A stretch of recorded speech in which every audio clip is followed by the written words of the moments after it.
I'm definitely not the Stanford, Harvard graduate. Like I said, I have everything on the list to not be funded. Old, immigrant, accent woman, non-Ivy League, disability, like just name a list and it's like check for me. I never went in, especially in my previous company that we raised up to Series D, I never went in thinking about myself as less, ever. Never. I never had that mindset. I actually, weirdly enough, maybe I'm just more arrogant than any other founder, but I would get into a room and see that every venture partner looked the same, right? They were identical pretty much in most cases. They even have the same outfits on. I was like, oh my God, this is great. Like there's nobody like me here. There's no women. There's definitely no person from an immigrant background. There's nobody like, and I was like, I've got this. Like who better than me that they should find? So I always went in with a lot of swagger. I always say like, go in with white man swagger when you're like, capital. I mean, that's what you need. That's what you, at least fake it till you make it. Welcome to the Founders Journey podcast. Inspiration, education for founders by founders. Welcome back to the Founders Journey podcast. Here, actually, in a studio in New York with my co-host Peter Dean and our guest. It's our regular New York studio now. That's right. We have a regular one. It's regular for like 2 weeks now, so it's awesome. And with our guest Beatriz Acevedo. So I'm going to go into Bea has an incredible background. I'm going to go into that in a second. But what we're talking about today is the challenges faced by underrepresented minorities going into the entrepreneurial world. It's a major problem. Bea, why is that? Why is it so hard? Welcome to the podcast, first of all. And second of all, why is it so difficult for whether it's Latino or any underrepresented minority to kind of break into the entrepreneurial world? Sure. Hi, thanks for having me. I mean, there's not one cookie cutter answer to your question, but there's a couple of things. One, people who don't tend to look like us are not the ones traditionally been making the decisions in venture capital of who to fund. Right. So it is incredibly exhausted for somebody who is different to convince someone else, in this case, a VC, that, what you are building matters, that it has, potential to be incredibly big, because they just don't imagine it. They don't come from that background. They don't understand fully the problem you're trying to solve. So there's a lot of sort of like convincing, right, that we matter and that we can do it. The networks are also not that deep when it comes to underrepresented founders. At times, many underrepresented founders did go to Ivy League schools, the traditional ones that venture funds like. So they've started a little bit early building those networks. But for somebody like me, who definitely did not go to an Ivy League school, I did not have those networks. The other big hurdle that I think, so raising capital is always a challenge, and that's something that everybody talks about. I think that something that people don't talk about is also that if you are able to raise capital for your company, it's also, very, very hard for a founder that does not come from wealth to be able to sustain being a CEO of a startup with a almost nothing salary, right? So, in my case, I have to pull out of my savings to really keep up with the lifestyle that I've had when I am not a CEO of a startup, because as you know, the money you raise does not go to you. Right. It goes to grow the company. And because you still own in an early stage a lot of that equity, people assume that, well, you don't need to be paid, or you need to be paid the least out of anybody else. And people in our communities don't have that privilege. We tend to be the financial caregivers of many family members.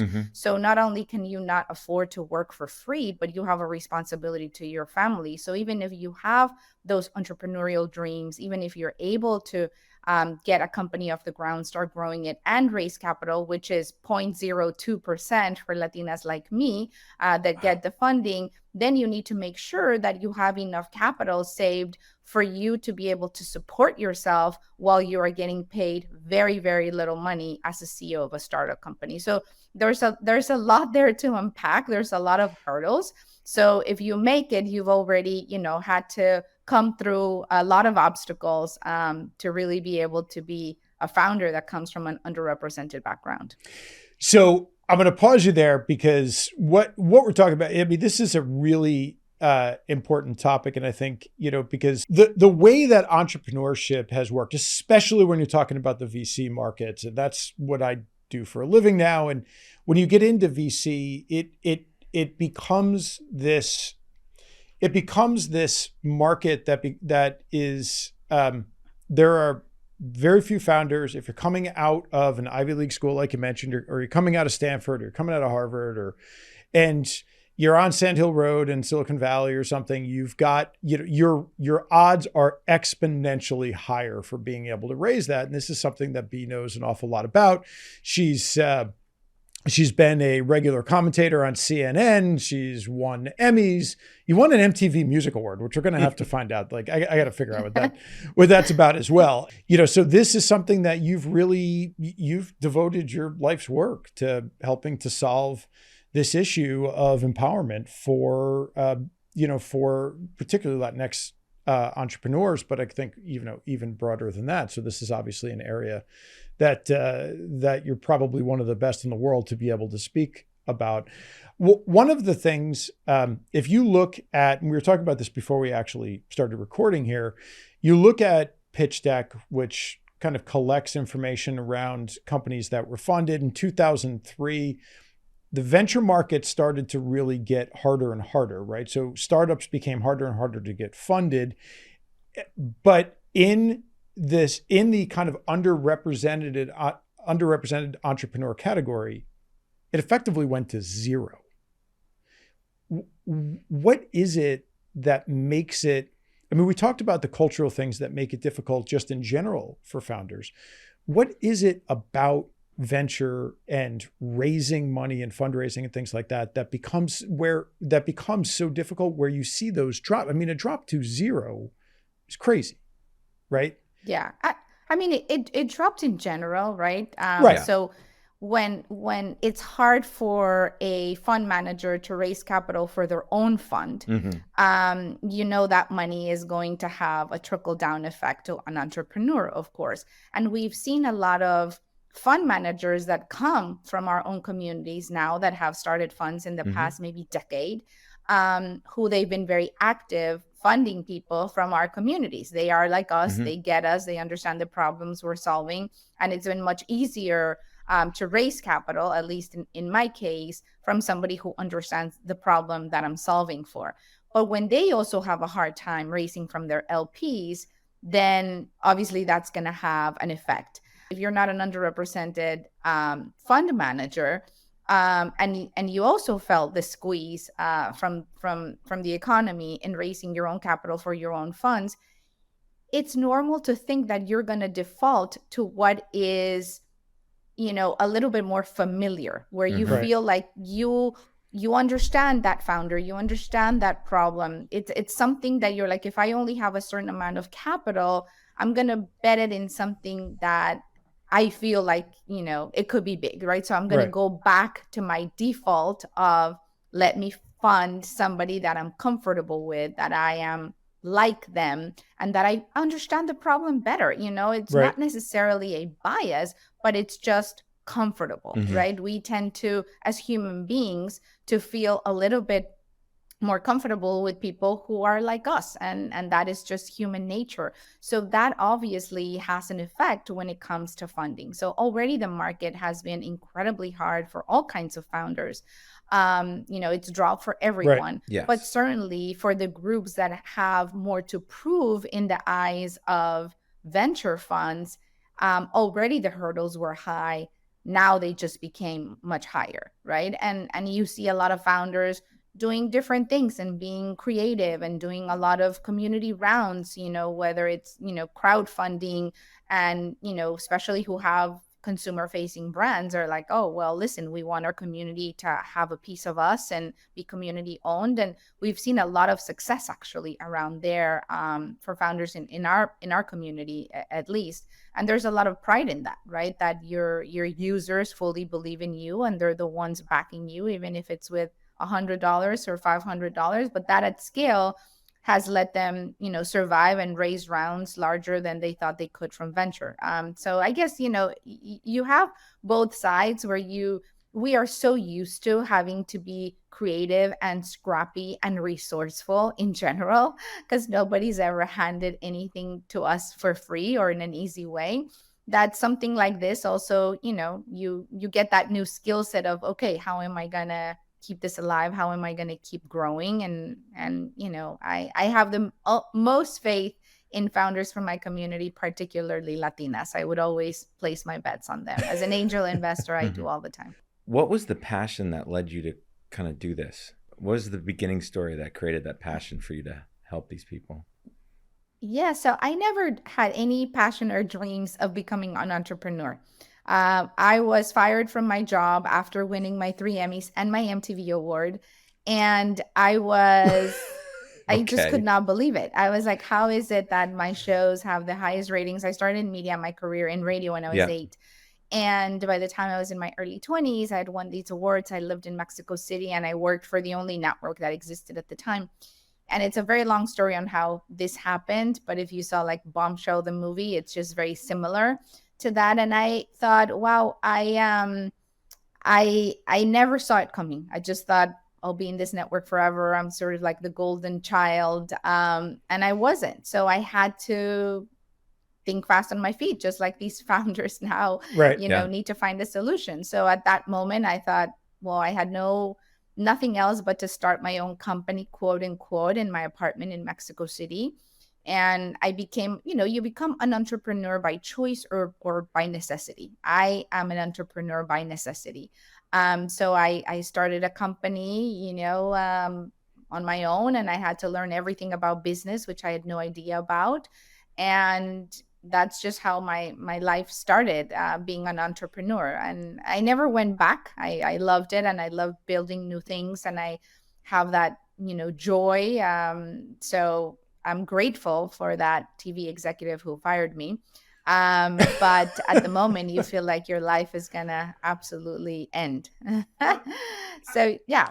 I think that's a common path, right? I think, when you see that kind of path into entrepreneurship a lot, where somebody, you're building a corporate, a career, whether media or anything else, right? And suddenly, like on one day that ends, and it becomes what, like you said, I need to figure Sink that out. Sink or swim. Yeah, that's right. I think she's selling herself a little short, because usually when people lose a job, they go look for another one, but you didn't do that. Right. Right. You're like, I'm just going to do this myself. Right. Like, no, but I really couldn't, because there was one network in Mexico, right? That's what I knew how to do. Yeah. And they controlled everything. They owned the newspapers, the radio stations.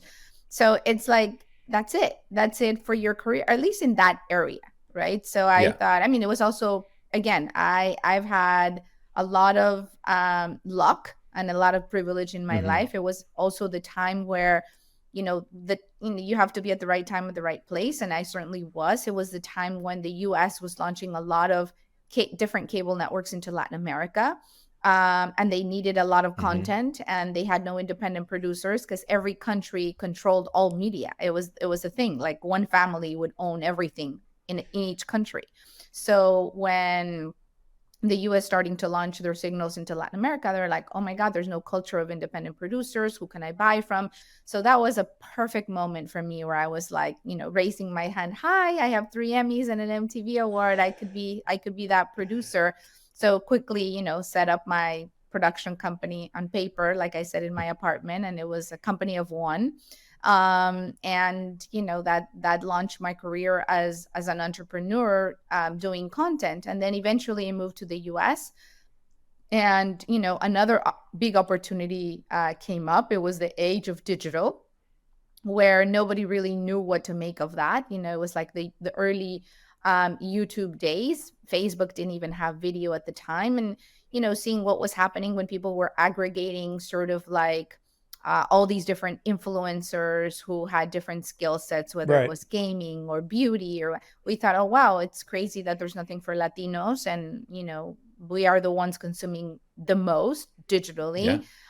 So we should build that too. And so again, I was at the right time, at the right place. I was lucky to have one meeting with Peter Cherning, who used to run Fox, but now he had a venture fund, the Cherning Group, and one meeting, and he cut me my first check right there. So it was like incredible. But again, is being at the right time at the right place, being lucky. I've certainly worked very, very hard since I'm 8 years old. I can outwork anybody.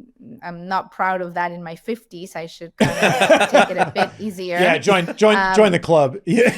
But I still do company. it, Yeah. So it's not like I'm just like watching TV and I get the offers, but there's Right. a lot of people for sure who are more talented than I am, who work as hard as I do and never have these opportunities. So I don't take that for granted, that I've been very, very blessed to be in the right time at the right place, and that people have believed in me. And I think that's why for me it's super, super important, particularly at my age now in my mid 50s, to open as many doors as I can for that next generation of founders, of entrepreneurs. And just it's a great feeling to be able to make that phone call, to send that email and make those introductions, or challenge somebody who's passed on a deal and, are you sure? Do you want to take a second look? Like, I'm investing. And it's just a really awesome feeling. So the business that you were just referring to, right? The digital media business is it Me Too? Is that? Yes. Okay. Me Too. Mm-hmm. So that ultimately, I mean, this, you're telling the story that ultimately became, I think, you had the largest digital reach of any platform. I mean, you talk billions, I think a couple billion views a month, right? Yeah, even more than TV, which was interesting, right? Because at the time, and I think also what really, again, right, like being at the right time at the right place. Right. At that time, for you young US Latinos who are US-born, proud Americans, college educated, many of them, and English dominant, right? Their language of choice to consume content is English. There were no real options in media, whether it was digital or traditional. Certainly digital, no, it was very new. But traditional media, if you're a Latino, you're like, okay, you're supposed to be consuming content in Spanish from a couple of the broadcasters. And they're like, well, I feel more comfortable in English. English doesn't really represent you. It's more like a stereotype if you're lucky to even be included. That's even worse in venture. Latinos in media and in entertainment. I mean, it's only 1% that get to be showrunners and tell our authentic stories, when we are 50% of the consumers of content, particularly in streaming services, and certainly in entertainment if you add video games, yet we're never represented. So that market was ripe for a disruption at that moment, where it's like, well, who gets me? Who sees me? Where do I belong as a young Latino in this country, in English, but in culture, right? So I think we were the first company that really broke into okay, yes, it's English, but it has all the insights, all the jokes, all the emotional connections of what makes you feel that you belong here, and that you would proudly share it with your non-Latino friends because it was in English. You could say, hey, remember my grandma who overfed you last time we were in my home? Like, watch this video, or whatever it was. There was that sense of pride that you, for the first time, were able to share in English something that was very personal to you, that came from a very emotional place, to call it that. So Me Too became incredibly big. To this day, it continues to be the largest digital media company for young Latinos in the US. So super proud of that. But again, it was the right time. We weren't too early and we weren't too late. We were just right. So you mentioned timing, right? Peter and I were talking about this at dinner last night, and there's two things that you're talking about here that I think are really powerful for a founder of in any space, right? Two things that were going on there. Number one, you had this demographic shift that was taking place, right? That was an incredibly powerful demographic shift. And you also mentioned you had this sort of technical shift, right? There just wasn't digital content being provided that. So you had this confluence of two things, which created this incredible timing to start. And I think that's something that a lot of founders will overlook, right? There's you can, when you get that kind of nexus of timing and you get those kind of macro economic forces behind you, in this case, demographics and technology changes, both coming together at once, it creates this pretty unstoppable energy behind the business, right? That just sort of Absolutely. pushes this really fast, as opposed to where you see a lot of founders struggle is they have a good idea, but there's no compelling reason for somebody to go do it today, right? It's good, but there's not that driver. And I think that's, it's just interesting when you're talking about that. So fast forward to today, you have another company that you founded. So it's Summa Wealth, right? Yes. Talk about that a little bit. What got you going there? And because because you're still playing on, we're talking about underrepresented minorities and the challenges they face, but also, we had Lily Valletta on not long ago who talked to you. She's great. Do you know? Yeah, Lily's incredible. She's just we actually had force. Yeah, she really is. We actually had her and her husband on, and we were kidding in two separate episodes. Her husband's an amazing guy too. We were kidding him the whole time about, look, this is going to be a really tough interview because your wife is just off already killed it. off the chart. So Chris, it. you got to really step up here. But she talks about not only are these good things to do, right? Is there a lot of purpose behind it? But it's also good business, right? Because it is that market. And I'd love you to kind of talk a little bit about Summa Wealth, because I think it's the same sort of factor there that's at play. Yeah, for sure. And Peter, this definitely touches upon your question on passion, because I'm incredibly passionate about what we're building here now with Summa. Not that I was not with Me Too, but I feel like throughout my career, I've always had my two hats. One, my daytime startup, and then my philanthropic work. My family has had a family foundation for many years, for 30 years in Mexico, that I started a few years back in the US, but they were always sort of separate, right? The philanthropy work, my social work that I do, and then, my work as an entrepreneur. And with Summa, I get to bring those two passions together. And it's exactly to your point, Greg, of you can do good and you can do well at the same time. Right. And Summa is a very mission-driven company. We're in the process of getting our B Corp certification, which is very, very, very difficult to get for anybody who's gone through it. You can't just say you do well. You're measured on hundreds of data points that you really are doing, good in the world, in the environment, with your peers at work, etc. So that's a very robust thing. But Summa was really born out of the pandemic. Looking at this incredibly compelling data that Latinos are driving population growth, GDP growth, workforce, in the next, now it's 6 years, 30% of new net workers will be Latinos in the US. These numbers are just incredible. If we were our own country, we'd be the 5th largest economy in the world. All the things that we see, you're like, oh my God, these people are incredible. Yet the pandemic hits and we see that yes to all of that, but we don't even have $1,000 collectively as a family for an emergency fund or an emergency savings account. And we certainly have nothing for retirement, or we're the demo that is the most behind there.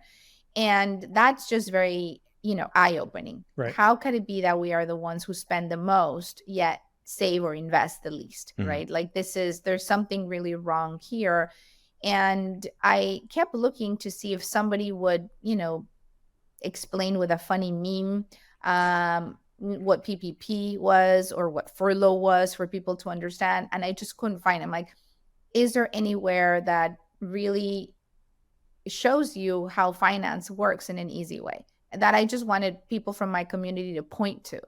And I couldn't find it. And, I just thought, I had my hypothesis that if, again, we did in culture, leaning hard into culture to explain hard financial concepts, even like something like a 401k, we have a series that we call 401k, obviously what, you don't understand it. But it makes people laugh, right? It's like, well, listen, there's thousands of people like me who are here commenting that, oh my gosh, this is me. But they're super embarrassed as they've become higher level in their careers. It could be EVPs, SVPs, whatever. They're like, I can't tell HR, I don't understand my 401k. This is just embarrassing. They can't ask their parents because their parents don't know either. So they're like the first in their family that went to college, that now have a corporate job, that now have made it high end, to get closer to a C-suite. but they don't know they're making the money the parents never made or their grandparents never made in their lifetime, and yet still don't know how to manage that money. And so again, to your point, Greg, earlier, that was a moment too. Yeah. Thinking, wow, I mean, this demographic that is, college educated, making this money doing, and not trusting traditional financial institutions, not knowing where to go. I mean, there's 30,000 fintechs in the US. You would think one owns them fully. No, I mean, we're the closest to that, and we're only at 1 million. So we certainly have a long way to go to own all Latinos or to support all Latinos in their wealth building journey. So it was, again, another moment. And as much as I thought, when I turned 50, no more startups for me. I'm going to really just do, boards and philanthropy. I just I could not do it. And again, I was lucky to have a few investors who, just from an idea stage say, we'll back you. This is a really great idea. Many of them who were first-time fund managers as Latinos and Latinas, saying this is a problem that we are those financial caregivers to our families. We understand what you're building and we want to support it. So, I did it again. Here I am again. It's crazy. I am so glad. 18-hour days. I'm so glad you got fired. I'm excited. I mean, listen, I'm super excited, but I'm like, I don't know what I was thinking, but excited. I mean, I'm happy that I did it. I'm happy this is for sure will be my last startup. It just feels like a really great legacy, thing to do. So I'm proud that I did it. I love it. It gives me a lot of joy and pride. But as you guys know, I mean, a startup is not for anybody. I mean, it is hard work. And there's never a straight line up, even though we all just show all the good stuff in our social media of another award, another recognition, another oversubscribed round. But in the middle of all of that, there's a lot of stress. There's a lot of hard work. There's a lot of things that don't go right.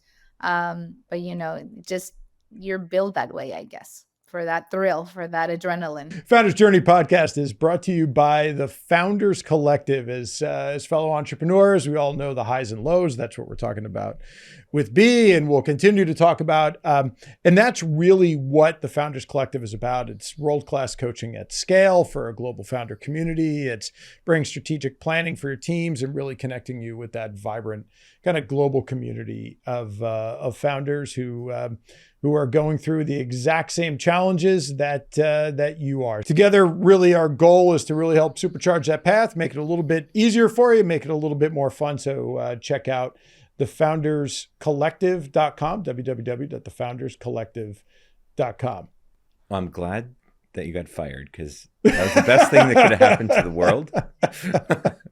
I know that sounds really weird, but so you talked about it's not a straight line. So tell us about, I know there's probably many, but something that pops into your head, like a scariest kind of day that you had as a founder, like a scary moment as a founder.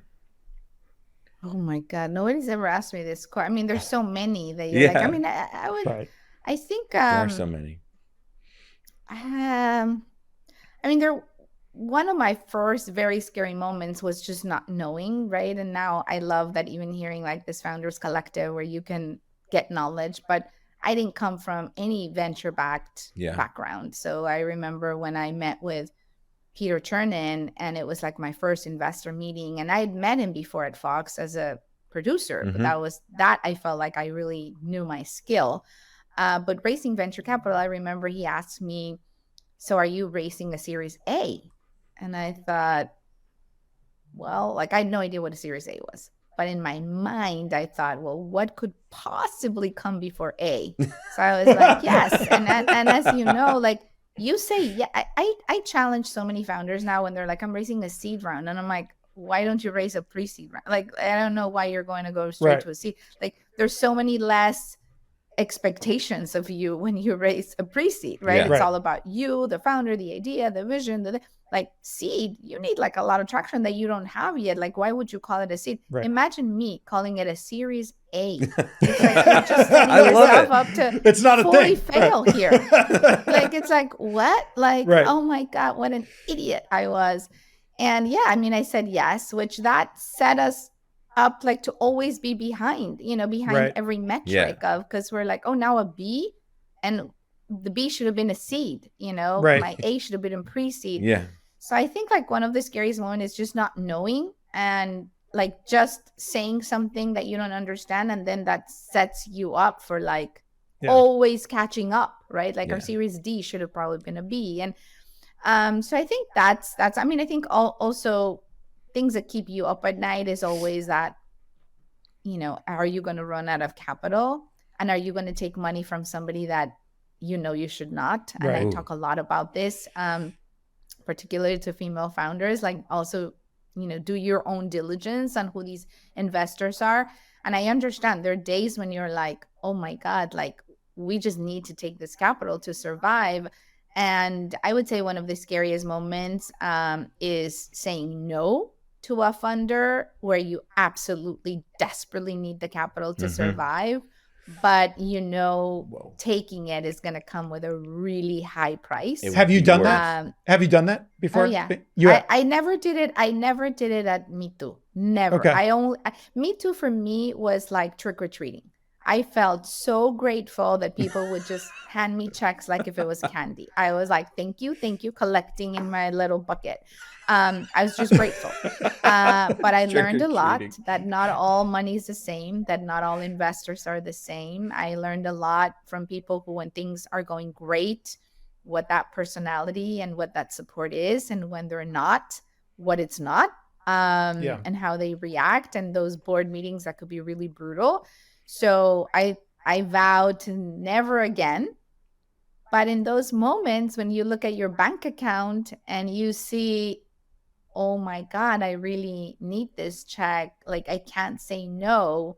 To say no is a very scary thing. Yeah, we had an investor, a potential investor last year when we were starting to raise our seed round, who was going to preempt our round, just give us a check for the entire round.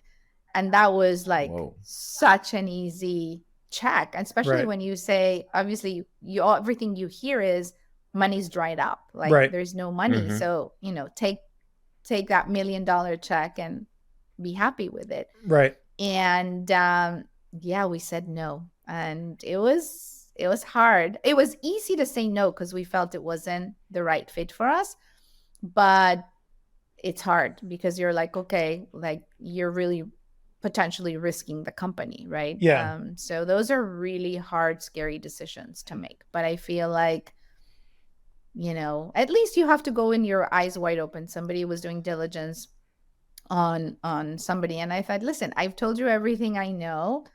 If you still decide to take the money, at least at least you're going in with your eyes wide open of what to expect. And I think at minimum, founders need to do that as diligence before they take capital, even when capital is hard to come by. A lot of what we're talking about is in underrepresented communities, right? And so you take the difficulty of raising and then you make it harder, right? Because it's just more difficult in those communities.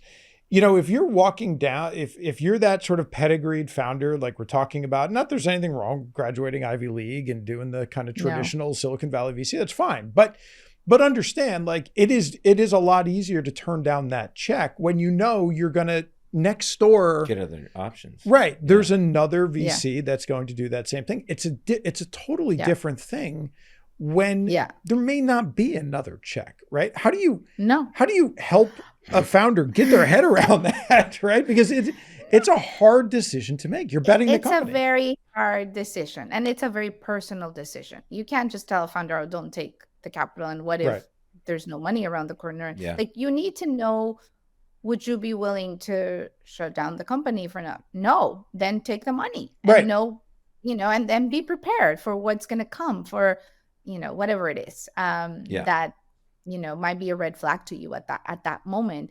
It's not easy, but I do tell people, I do think that people, ask me quite often because they're like, oh, okay, well, how did you do it? Right. Like I'm definitely not the Stanford, Harvard graduate.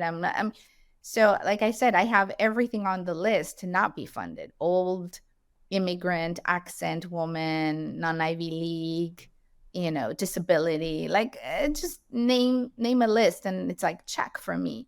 And but I never went in, especially in my previous company that we raised up to Series D.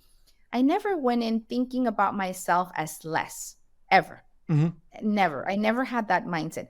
I actually, weirdly enough, maybe I'm just more arrogant than any other founder, but I would get into a room and see that every venture partner looked the same, right? They were identical pretty much in most cases. They even have the same and I would feel outfits on. so excited.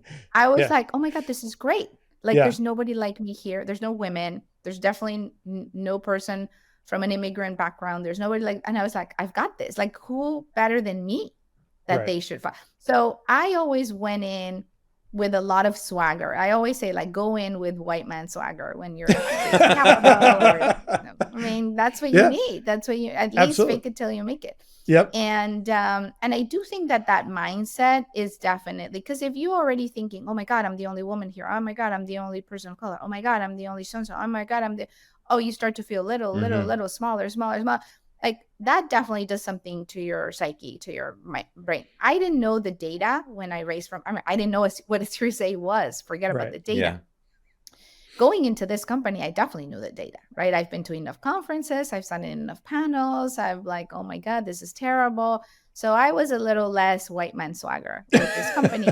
Fortunately, there were venture funds that knew me, that were willing to back whatever I did next. And again, I understand that's an incredible privilege. So, I had that. So whenever I felt less confident and somebody was like, yes, we cut you a check, or, when people are like, I'll give you a blank term sheet. That was like my first venture person. And I thought, oh my God, this is what it feels to be like a white man from Stanford. Just like, what do you mean blank term sheet? This is crazy. But it was amazing. So, but then again, you feel a lot of responsibility. It's not just like, oh, thank you for your money and I'm just gonna chill. I mean, you feel like, oh shit, like these people are also first-time fund managers. Also, for them to have a VC was like an incredible journey. The fact that they're backing you, believing in you, I feel a lot of weight there on my shoulders, way more than for me. Certainly, I want this company to succeed because obviously the whole mission is to help young Latinos and their families build wealth. So I want to do well because then we fulfill our mission, and I feel that I could die in peace eventually. But also, I know that I have the most diverse cap table of any fintech in the US. And I want all those fund managers to do incredibly well. So, you always have that weight of like, oh my gosh, like I can't really screw up, or at least I'm going to do everything in my power to make this successful. There's never a guarantee, but nobody will say it was for lack of trying, for lack of work ethic, for lack of focus and putting in the hours ever. So hopefully, I'm able to, prove that ROI is positive when you invest in people from our communities. Man, I wish we had this conversation when you were raising money. I would have been all over. This is what a white guy from Plattsburgh State would want to hear to get funded. Like, why wouldn't you put money into that? I don't care what it is. Yeah, absolutely. But that sense of responsibility that you're talking about. I'm making fun of Greg. He went to Plattsburgh. I went to Plattsburgh. I'm the one who went to Plattsburgh State. No one from Stanford That's so here. funny. That's right. Yeah, no Stanford people. But I mean, but that is that kind of that sense of responsibility, right? That I think is just so important for a founder to have. To when you look, I'm a first-time fund manager myself, right? I started as an operator. Same kind of path as you. I built a company. I got lucky with that, and and ended up in the venture business, and decided I wanted to kind of go on the other side and start a fund, and that's what we do. But again, I am that first time fund manager, right? And so all the stuff, it's really funny when you're talking about like, trying to figure this stuff out. That's exactly where I've been, raising a fund. It's the exact same thing on the other side, right? And it's like, there's all these metrics and, everything. And I'm forever like Googling stuff that it's like, you should know that I have no idea. Right. And you're still trying to figure it out, but having a founder who understands that kind of sense of responsibility about, look, this isn't theoretical money, right? This isn't monopoly money. No. Like, this is real stuff. And we have investors and we have people that we have to give a return to, just like you do. And we're sort of all in this together to say, like, how do we figure this out?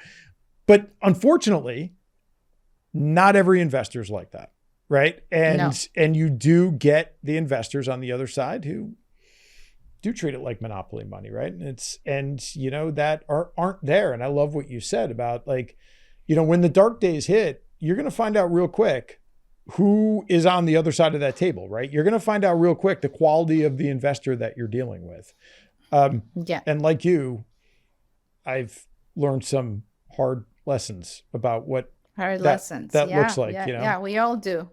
Yep. So on the topic of lessons here, what do you advise? I mean, based on your own experience, right? What do you advise?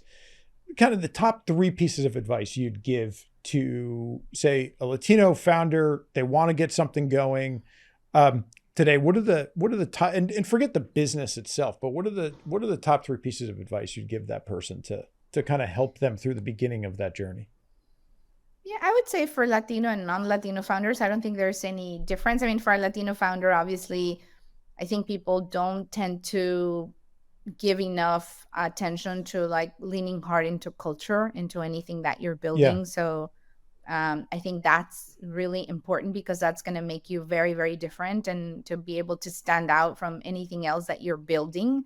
And particularly the youth, which is massive in our country, Latino youth, they're really craving that sense of belonging. So in whatever it is that you're building, if you can make sure that they feel that emotional connection and that sense of belonging, you're already going to be so much more advanced than anybody else.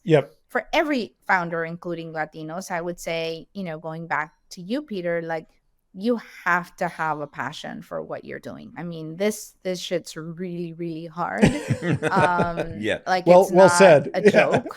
It's not a joke. So if you're not so passionate about it, it's going to be even harder, right? So I think if you're like really passionate about what you're solving for, you're going to be okay. You're going to have that really important North Star every single day when things get a little bit difficult, to be like, okay, but I have this to guide me to where I really want to go. So I would say without passion, you really should not do it, whether you're Latino or not. That's super, super important. And third, I think we just talked about it. You really, not all money is the same. You really, even when money is difficult to come, you really need to do your due diligence. I mean, for me, I'm like, listen, I'm in my 50s. Like, I'm too old to be miserable, right? With an investor or with something. Like, it's going to be, hard if you already know that there's a red flag with somebody funding you that doesn't really believe in you, doesn't really believe in what, but maybe you could convince them, but maybe they want to change everything that you're passionate about. So I would say doing your own due diligence is very, very important. Oh, and I'm going to add a 4th one for people who have co-founders, because I talk a lot about this. I mean, I've made some really unfortunate choices in my past of co-founders. That is the worst thing you can do. Like, I feel like it's almost more important than who you marry. And don't think I'm crazy about this, because hopefully who you marry, you love. So that's almost like the passion North Star. Like, you're like, all right, this little thing annoys me about my husband or wife, but, I love him, her, they, and, I'm going to let it. But in a co-founder, I mean, unless you're married to your co-founder, that would be very muddy. Although I have been, my husband was my co-founder in some ventures, and we're still happily married. But I'm just saying, for a normal co-founder, if you're not really have the same vision, if you don't have the same passion, if you have different, it's going to be miserable, and it's going to reflect in everything that you do in the company. It's going to reflect in everything with the team. You'll have a very divided company and team.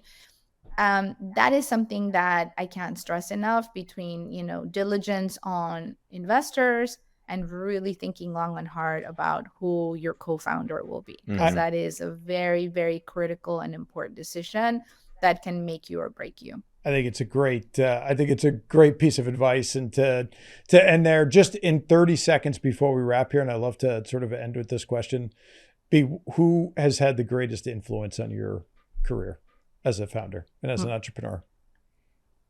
I think my dad in general in my career, but also in my life. My dad was one of those guys who thought like there's nothing I couldn't do.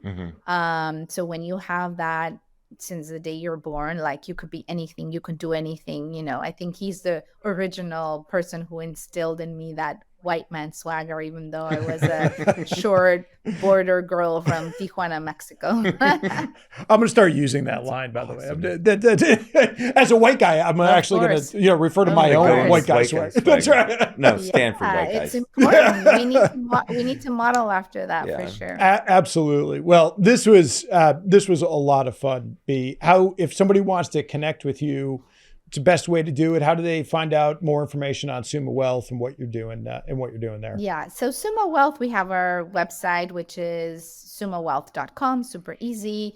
We'd love to hear from potential partnership. We definitely have a good start on this very influential demographic. But with me personally, the easiest way is through my LinkedIn. I'm pretty active on LinkedIn, so love to connect with anybody who's interested in knowing more, or just if I could be of any help or support. Got it. Well, we will we'll link to those on the platforms. This was a lot of fun having you on, B, and look forward to kind of following the journey of Summa Wealth here. And we're also going to try to we're going to put it in our calendar. Let's see, it's 2024 when we're recording this, so we're going to put like 5 years out, because we're going to try to hold B to this Not quote. Starting another one. I knew where you're going. That's right. No. This quote that like you can never ever say that, right? Like that infamous quote. I'm not. This is it. I'm done after this one. This is it. That's right. Well, we're gonna check back in and see how that works out. Hopefully. That's right. Well, this is awesome. Appreciate you being on the Founders Journey podcast as always. If you like the episode, comment, share it, like it. And tell your friends if you've got other founders out there that you think could benefit from it. We'd love for you to help us out and spread the word. Ask a question. That's sure right. She'll answer. That's right. Yeah. And put some questions if you have questions for B right in the comments. If you're listening to it on either on YouTube or on the website or anything. So appreciate it. B, great to have you. See you next time. Thank you for Founders having Journey me. podcast. I appreciate it. Oh, we loved it. Thanks so much.